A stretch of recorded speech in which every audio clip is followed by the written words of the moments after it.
Hi guys, so this is your ingredient list for our fry bread. We have our lard, our salt, our baking powder, our water, and our flour. And so we're going to go ahead and get started on making the fry bread. So first off, we want to go ahead and mix together all the ingredients, which would be the flour, the baking powder, and the salt, and mix it all together. And next we're going to put the lard, which is our morel lard. You can get that at Walmart.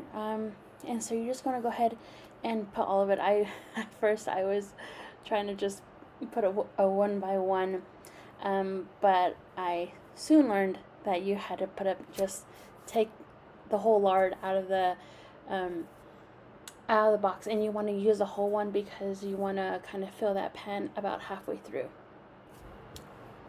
So the next step when the lard is starting to heat up is we want to go ahead and add some water to the flour and to the dough mix in order to get kind of a doughy kind of texture. You want to just keep adding water as you go until you get that desired result. And as you can see, we're just you know mixing in the dough and putting the water in and making sure we have a good substance and a good texture for the fry bread to become dough.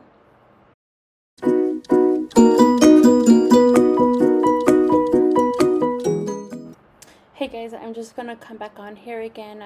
So when we're kneading the dough and starting to get it into like that dough-like substance that we needed, we also needed some more flour to put it into the dough because it was getting a little bit sticky on our end. So that's what we have to do in order for us to get into like a dough ball a substance. And as right here we are kneading the dough as it is soft and not so sticky.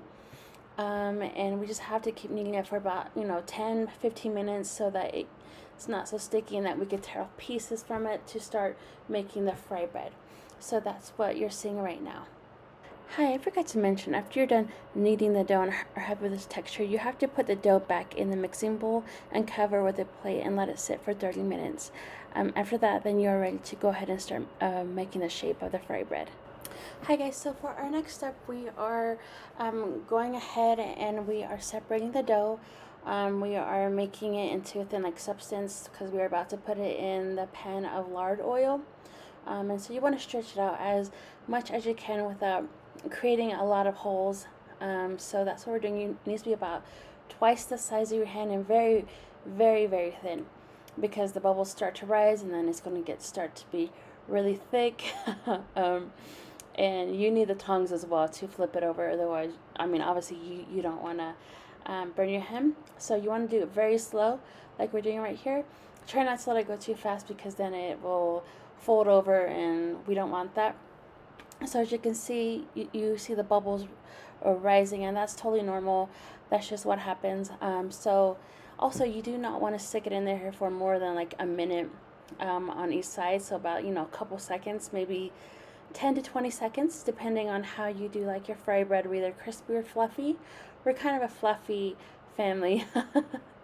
So you want to go ahead and flip it over as soon as you see that brownish caramel color on it. As you see, it's kind of getting thicker as the more time you put it in there. And once you are happy with it, you want to go ahead and put it onto this plate of fry bread. You want to cover the bottom with at least paper towels, and be careful when you're taking it out because you don't want any of the oil to spill on you. You want to put it on the plate and cover it with a plastic bag because then it'll keep its warmth and its fluffiness. So this is the end of my tutorial on how to make fry bread. I do want to thank you for watching on how to make fry bread, and hopefully I made a good tutorial so that you also may go ahead and make it yourselves. I also want to show some pictures of a fry bread is supposed to look like. The top picture you see is a picture of Navajo Frybread. It is brown and caramel color. It does have a circle shape. And you can see it's fluffy and some of them are crispy. And a lot of what people do to eat fry bread is make a Navajo taco.